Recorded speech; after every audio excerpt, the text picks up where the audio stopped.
Everybody.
Two, check, test.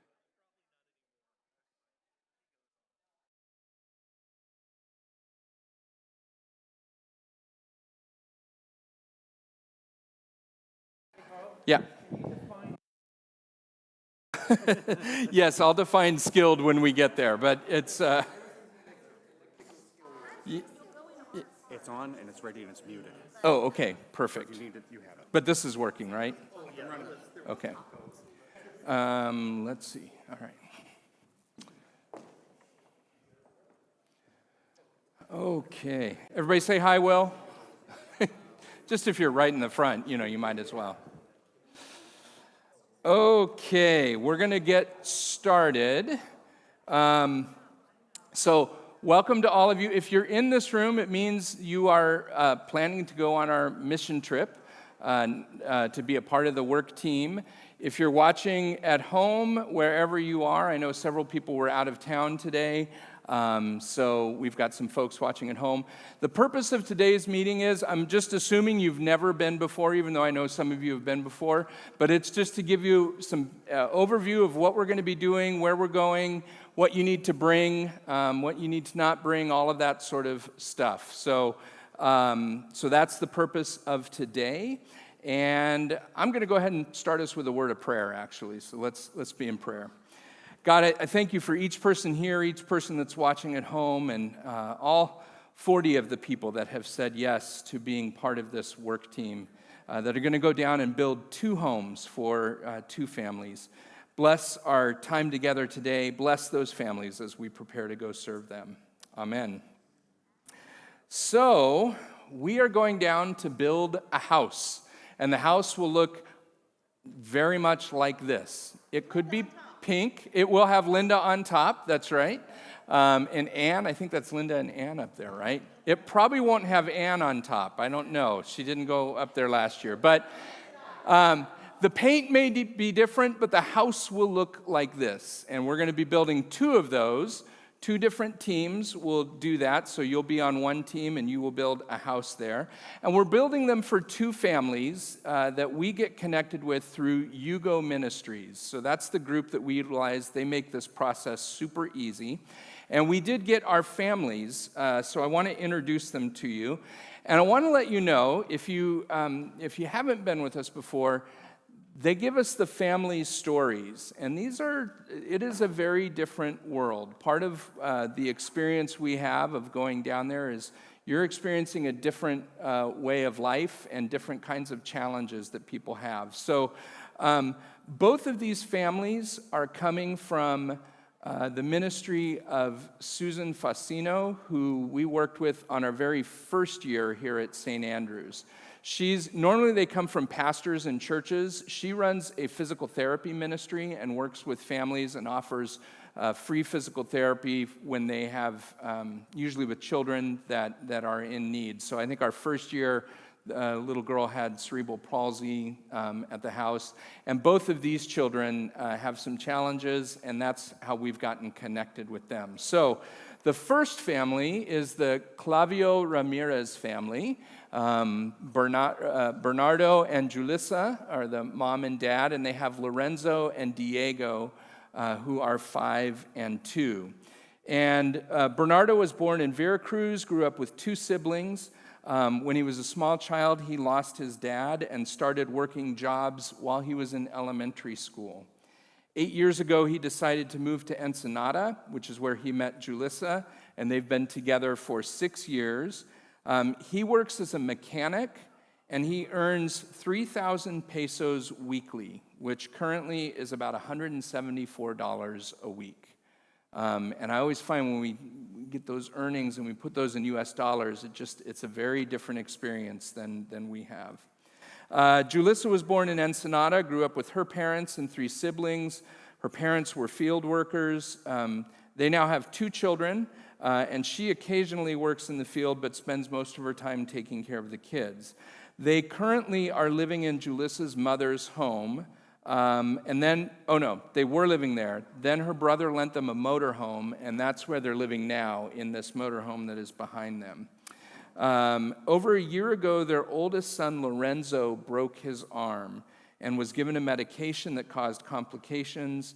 He was without a pulse for almost 30 minutes that resulted in some brain damage.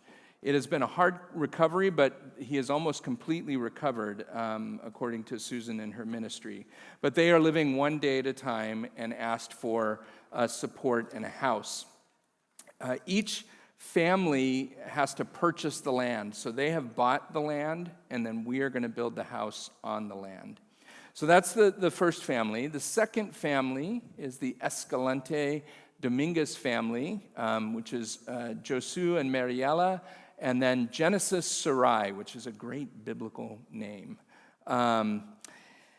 Their story is this. Josu was born in Sonora. He grew up with parents and 5 siblings. His family moved to Ensenada when he was a child.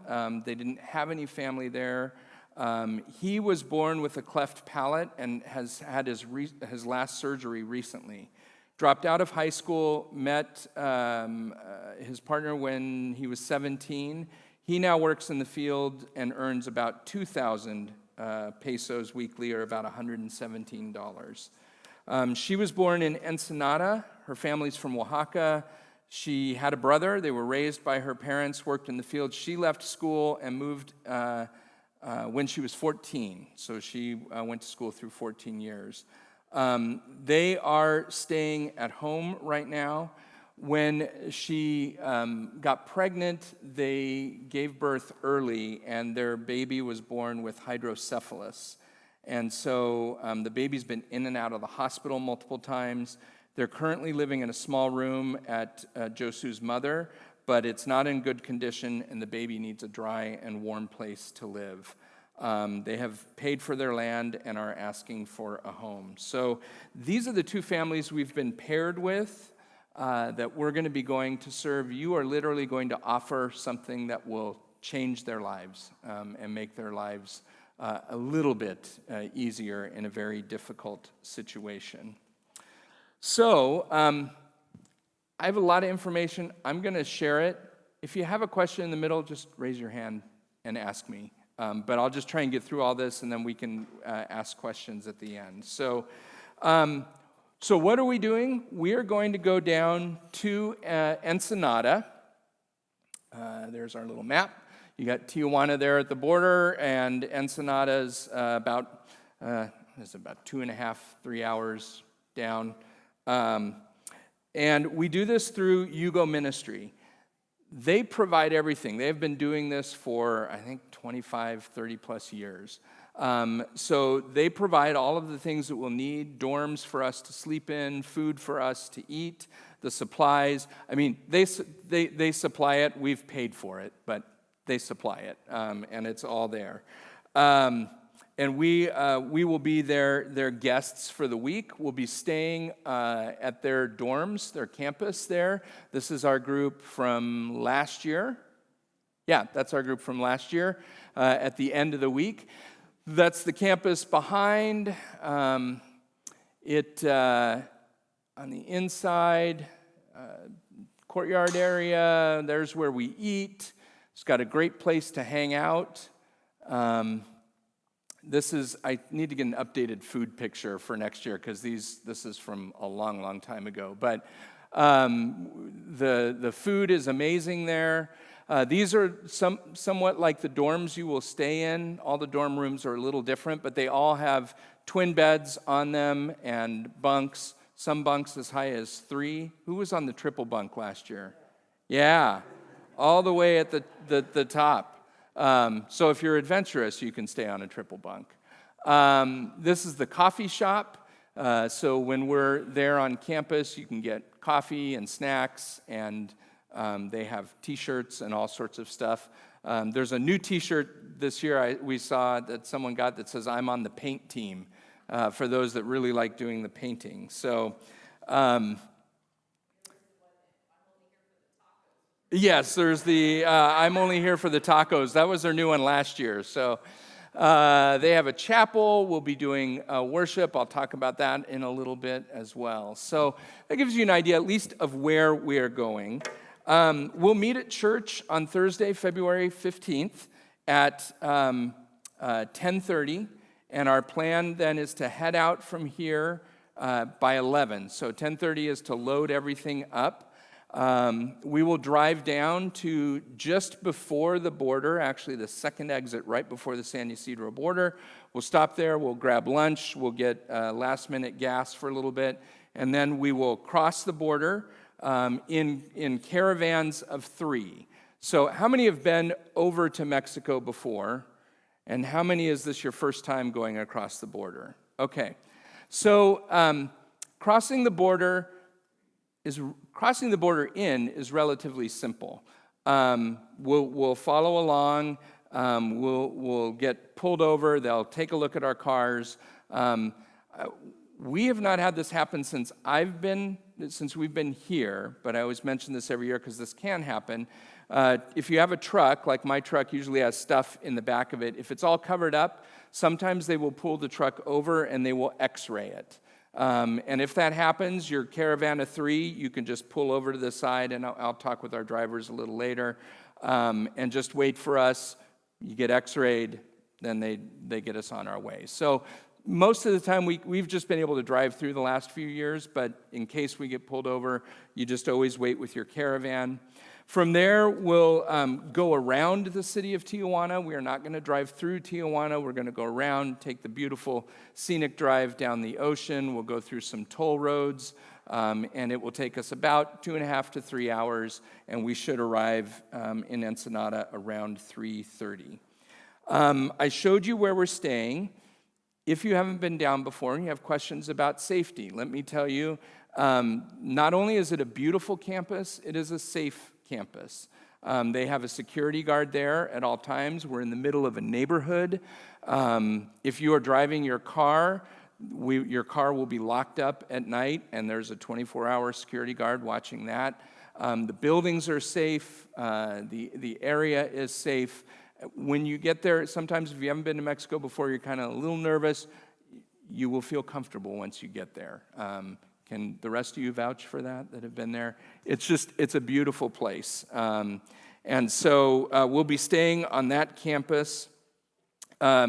Men and women's dorms, we don't know how that'll get split up. Sometimes they give us several small rooms. Sometimes they give us one big room that everyone's able to be in. It depends on what groups are there. We'll get those assignments ahead of time, but you'll be in a room that'll have a bunk that will have a full mattress on it. You can bring a sleeping bag, or you can bring sheets to put on there, whatever is your preference. When we go through the what to pack list, I'll go over that a little bit more. Is the water safe to drink? No and yes, because there is water. Water out of the sink is not safe to drink. Water out of the shower is not really safe to drink. If a little gets in your mouth, you will notice it is a little salty, but you're fine. But you don't brush your teeth with the water in the sinks there. They, however, have a giant water filtration system, so there is plenty of fresh water that you have access to, as well as coffee and Coca-Cola in bottles that taste really good and all of the other stuff as well. But there will be plenty of safe water to drink. Showers, restrooms, they are indoors, and there are both indoor restrooms and indoor showers. The showers have super high water pressure. They do not, but they will get you clean, and they are warm. And we'll usually not until the end of the day when we come back from the work site, that's when people do showers, and there's usually plenty. There's quite a few options there. Bathrooms, yes? I noticed you used the word warm, not hot. Oh, no, hot. I think hot. Yeah. Yes, yeah. No, that's a good clarification. No, but it's it's hot. I think I've even gotten scalded. So yeah. So that works. The bathrooms are normal bathrooms. The only thing that's different there, they'll tell us all this when we get there, but you don't flush toilet paper or anything down. There's a trash can next to the toilet, but they'll let us know all of that as well. The meals are on campus. They provide us breakfast in the morning. You will not starve. In fact, we want you to maintain your weight when you go. And so there will be plenty of food in the morning. There will be lunch that they pack that we take to the site of sandwiches and chips and all sorts of stuff. There will be a dinner when we get home. And then in the evening later, if you'd like, there's a wonderful taco stand that some folks go to, and we kind of hang out and have a nice night at the end of the evening. So you're not going to starve, I promise you. In fact, you're going to have wonderful food. So we will meet our families likely on Thursday when we arrive. So our work teams will split up, and you have a sheet that has our current work teams on them. Work teams and driver assignments that are on those sheets, that's current. What's the number one thing for mission trips, successful mission trips, is flexibility. Because things can change in an instant. So yes, Jackie. The drives, I want to say it's about 4 hours, because it's an hour for us down to the border, and then about 3 hours down. Yeah. This packet for the driving with the photographs is very specific. Is that because the GPS are not working? So GPS will be spotty. Sometimes it works. Sometimes it doesn't. So I like to provide everything on. But we tested this out last year, and it got everybody there. And it got everybody back, but it got everyone there. Yeah, if you are a driver, you'll note there's very precise instructions. I didn't print enough off. I'll print some more and send those to you. But let's see. That made me think of something else. What did you say? How long to get down there? Oh, yeah, there are bathroom stops. And the road is nice. It's a good road. Okay, so we'll meet our family on Thursday when we get there. And then I'll talk about the work sites in just a minute. So Yugo Ministries is an outreach ministry. It's not a United Methodist ministry. It's a Christian ministry. They're really good. I like the way that they do things. We will have chapel in the morning and chapel in the evening. A friend of mine went down last week and said the services were shorter this year, so maybe they're cutting the time down. But they have a great band that is wonderful, and then they'll have a speaker. The only reason I'm saying this is because their theology is a little more conservative than ours. However, they're really good, I feel like, at respecting the diverse groups that are there.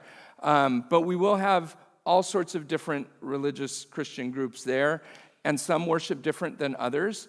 And for the last 2 years, there's been a men's group from here in Orange County. They're laughing because, like our way of saying amen in the United Methodist Church here is like we did this morning. We clap after, and that's our amen. Some people in worship, they shout amen.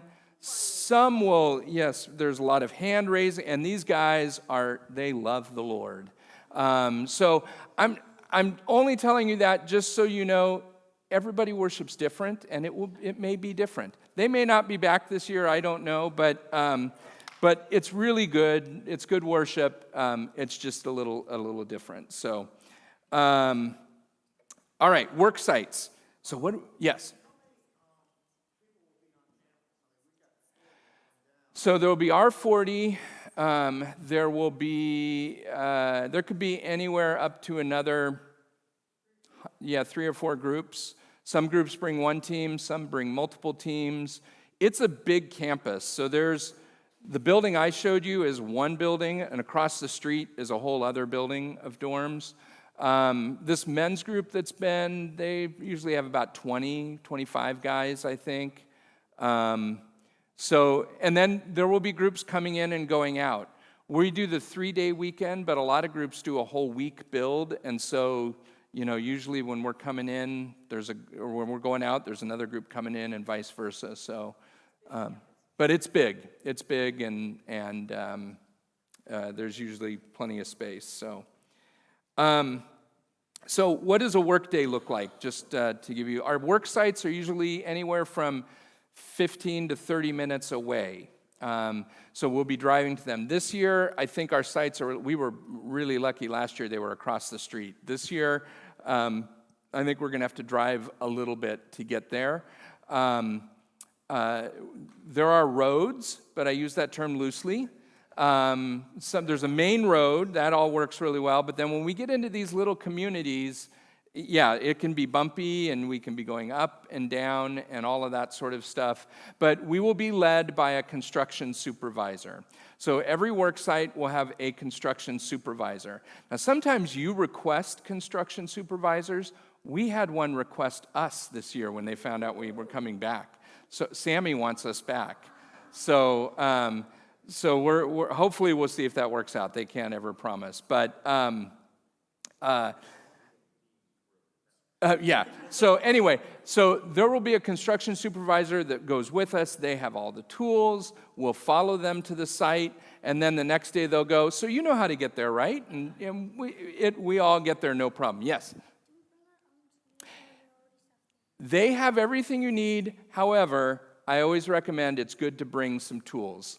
At the very least, and I'll go over what those specific tools are in just a second, but at the very least, it's a good excuse to go buy tools. I know the Brett Howers, Clara got her own hammer. Did you? Yes, you did. All right. So we'll drive about 15 to 30 minutes. When we get there, there'll be a concrete slab, and there'll be a whole bunch of materials, and we'll start moving the materials off the slab. The construction supervisor will give us some directions. Each site has a construction team leader. I'll be leading one site, and Miss Linda will be leading on the other site. And our job's to make sure you all have a job. So there will be a paint team. There will be a cut team. There will be, oh yes, that's it. There will be a framing team. There will be all sorts of teams that you can be part of. Just because you start one doesn't mean you're going to finish with that one. We'll need a roofing team at some point. You can have a chance to do nearly everything there. But this sheet is just for me to know, for us to know as we plan, hey, I'd really like to do this. I have skills at doing this. Or I would like to not do this. Some folks don't want to cut with the power saw or get on the roof or whatever. So this just gives us a little help. It's not necessarily guaranteeing you'll be able to do that, but we'll put you in those teams the night before. You will have plenty to do, and you don't need to have any skills in order to do this. They will guide us. If you have skills, that always helps. Bob does electrical, so he's on it this year, yeah. This says 1, 2, and 3, not just circles. So oh, yeah. The second one should be 1, 2, and 3. Yeah, what your top choices are, yes.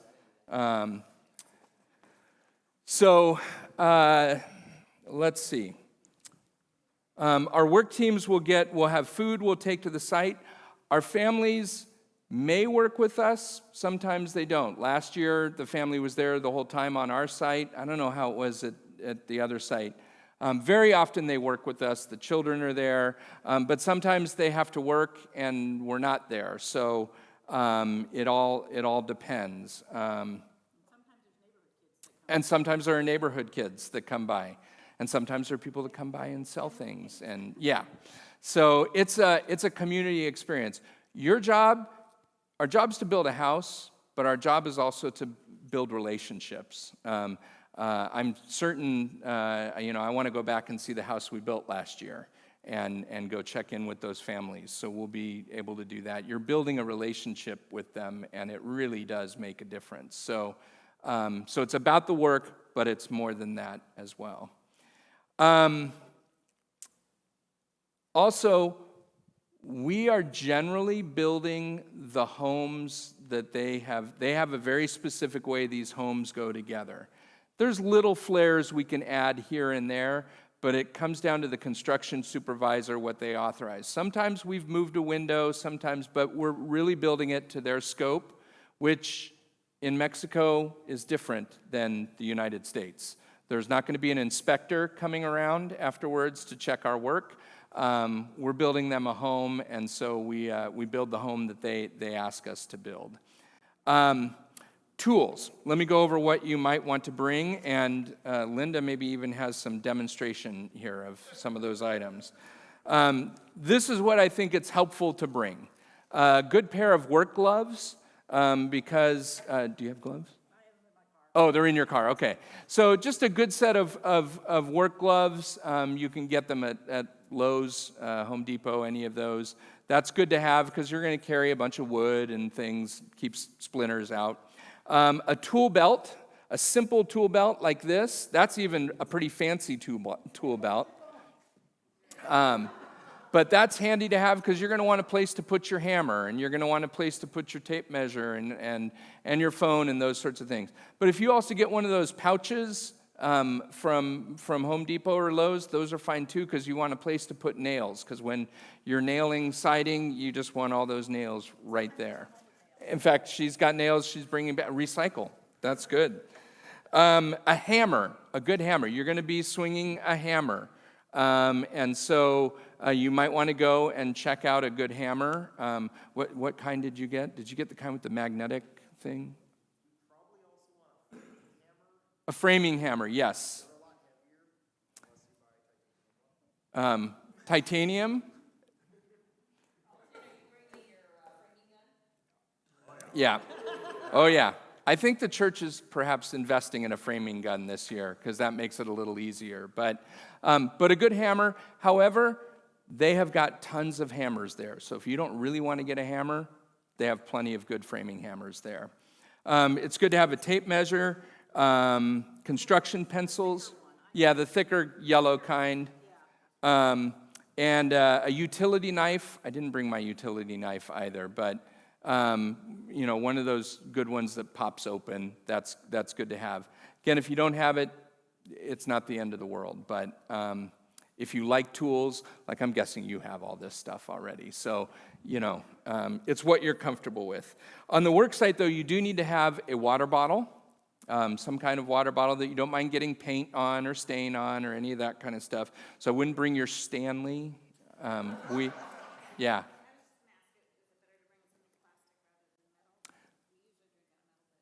I brought a metal one last year. That's So it doesn't get totally destroyed, but yeah.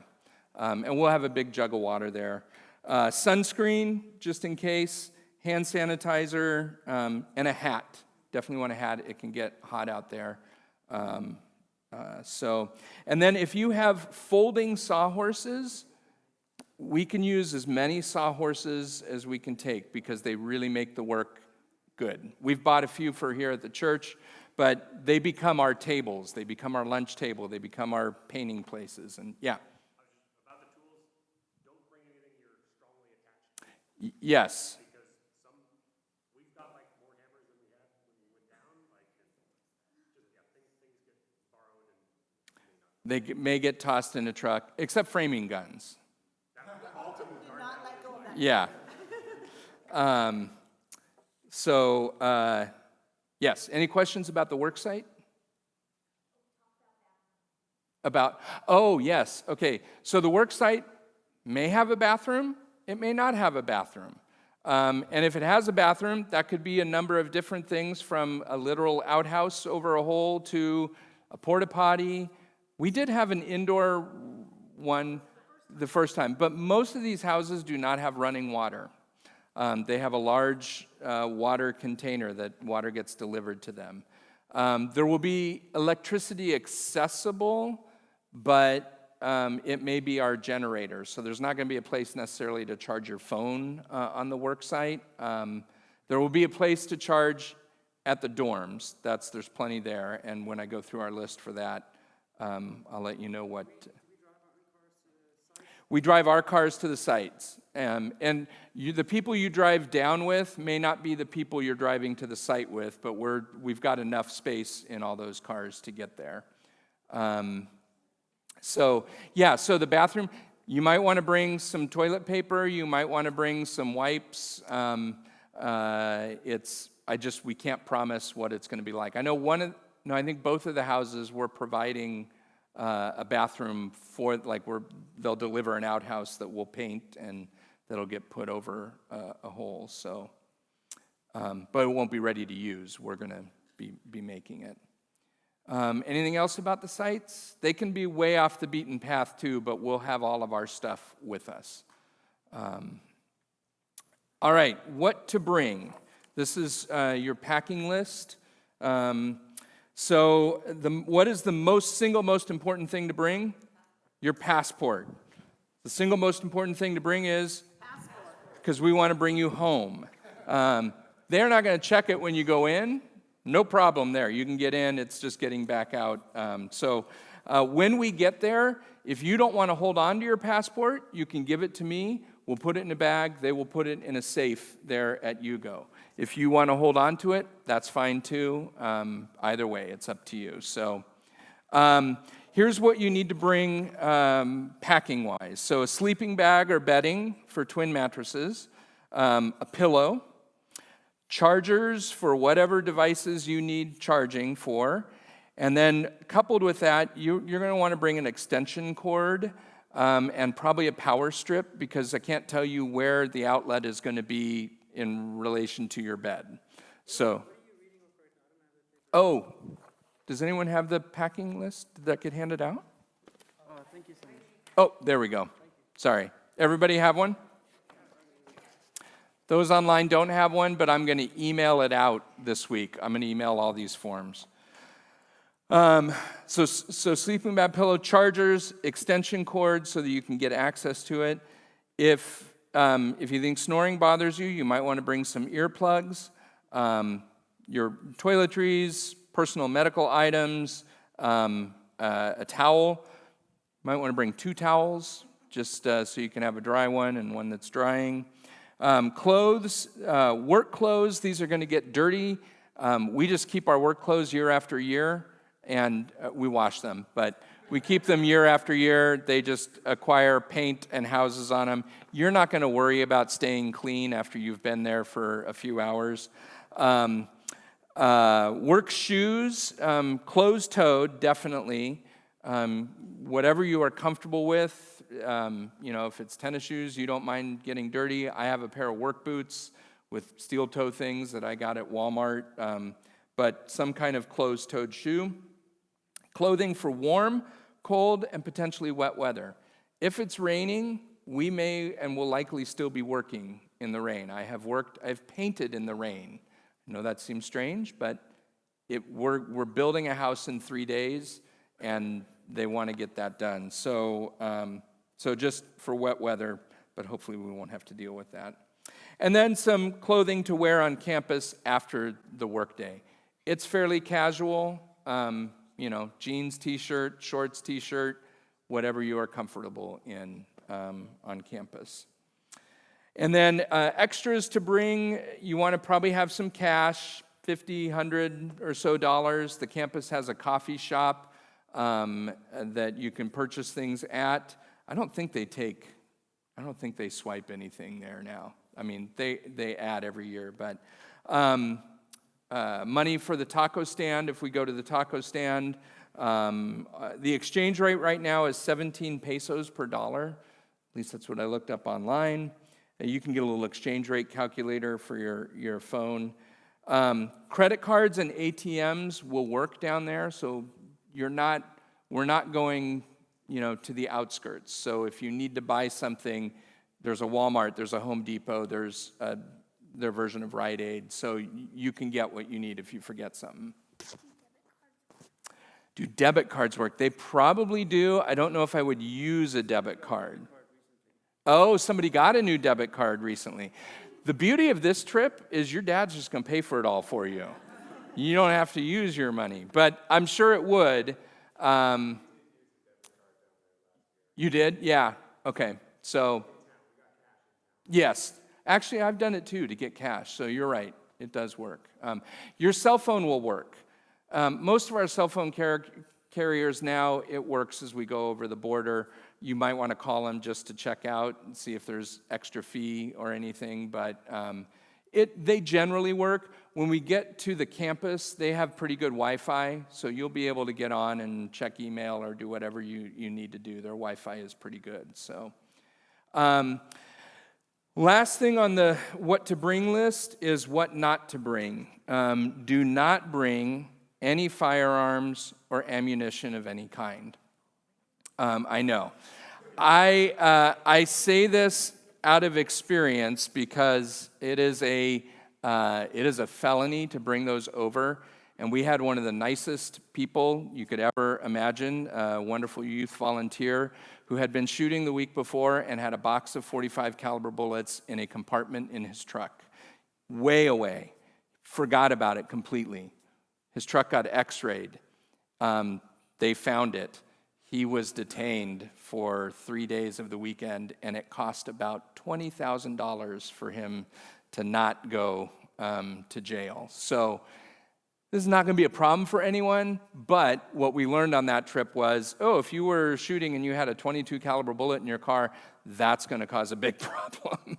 So just double check on that. Don't bring any firearms or ammunition down there. However, I will also say, when we ran into that big problem, Hugo Ministries went above and beyond to help us out. They provided an attorney for us, and I can tell you that individual went back down for the first time since that a couple weeks ago, and it was really good to see him back there. But I'd prefer not to do all that again, because as the leader, there was a lot of driving back and forth, so anyway, that's the only thing. Don't do that. Most everything else is clear. If you're a shooter, check. Yeah, just check your truck.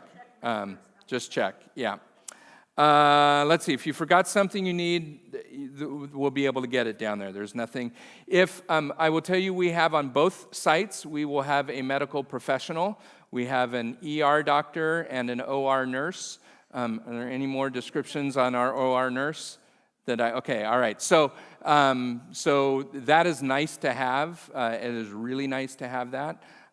They have good medical facilities down there, I can tell you, because I've been to those as well. So we will be safe down there. Is it safe down there? Yes, it is safe down there. Do bad things happen down there? Yes, bad things happen down there. Bad things happen here as well. We are not going into any areas dark, late at night that, we're not going looking for trouble. We're staying on brightly lit roads. We will be safe down there. I cannot guarantee anything 100% any more than I can guarantee your safety driving home today. However, if you are concerned about it, go to the Hugo website. They have a really good video about how they handle safety down there. As I said, we are at night. The campus is locked up. Nobody's getting in. There are security guards out there, and in their entire time of ministry, they have never had a safety issue of anyone being harmed while they were down there, and that's 30 plus years. So I will be telling, this week I'm giving them the final numbers, yeah. I had to get all that because we've had some adjustments. So I think that's all I have. What did I forget? And then, yeah. The dogs. Don't bring dogs home. Well, there are dogs, and at the border, yeah. Well, there will be dogs in your neighborhood. Most of them are fine to pet. If they're not fine to pet, they're not going to be by you. But there are dogs there. They do treat their dogs differently. The house we were at last year had a dog that was chained up most of the time. The dogs are for protection for them in these communities where at night there's no electricity in a lot of those places, and so they have dogs for safety as well. We brought some food to feed one of the dogs to help out. At the border, there will be people who come to your car with cute puppies that will want to sell you a puppy. You can buy a puppy if you want. If you're under 18, ask your parents. I can't promise what these dogs are like, but they are certainly cute. So crossing the border, that'll be the last thing. Crossing the border is it's like in Vegas. You're rolling the dice. And most of the time, it is 2.5 to 3 hours of waiting at the border crossing. You get to look at some interesting stuff while you are waiting there, and there's wonderful food you can try and all of those sorts of things.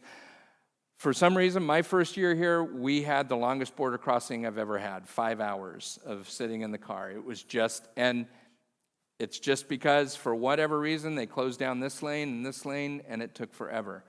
I am cautiously hopeful, but our other local church that went down last weekend, I cannot believe this, they got through in 15 minutes. Yeah, I know. 15 minutes. I was actually kind of angry. It was not very Christian of me, but I was like, how? And she's like, we got to the border, and there was just no line. So I know then you don't have time to do any shopping. Yeah, but they were too. They were MLK weekend.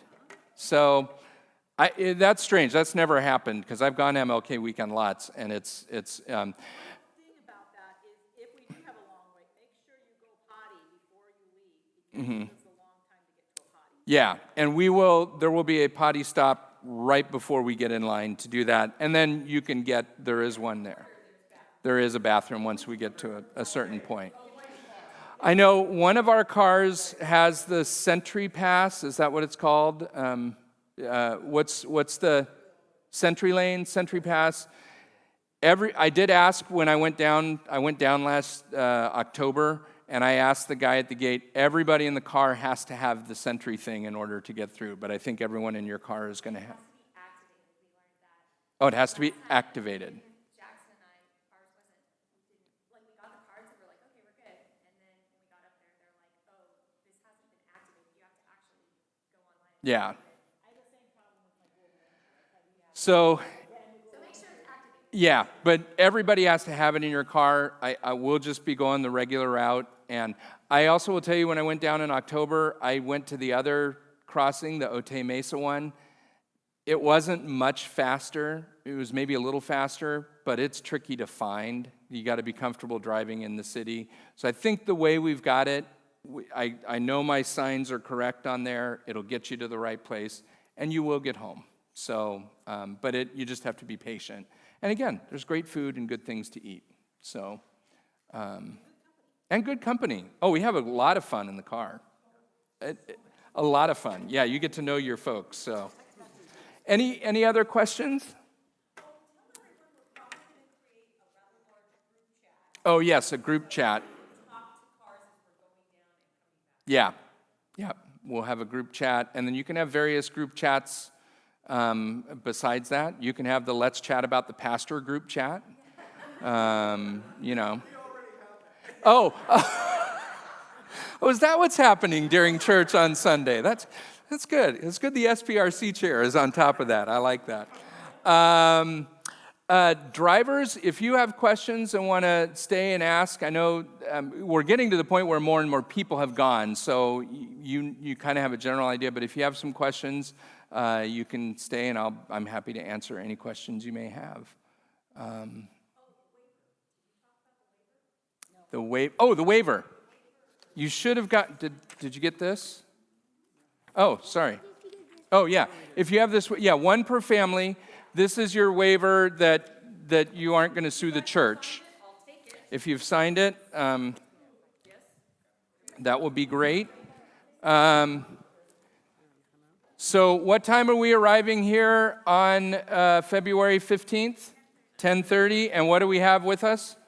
Passport. Very good. And you know what, just tell them, I'm gonna wanna see that passport. Yes, Jenny is our passport coordinator. Oh, wait, now, Huh? Little people just need a passport card. Oh, passport card. Okay. Okay. All right. Thank you. And thanks to Jenny for helping coordinate this with me as well. It's nice to have a partner on this. And it's nice that this is becoming a more complex trip to coordinate. Our first year with 15 folks just going across, that's easy. This gets a little trickier, but it's all good. So thank you for going. If you have your worksheet, you can bring that up here. and drivers, don't forget, I need that Yes. document from you, for your car, your insurance. Oh, yes, car insurance. Yeah, it's easy to do on AAA. And we will reimburse you for that. Oh, you did the waiver? No problem. Okay, thank you.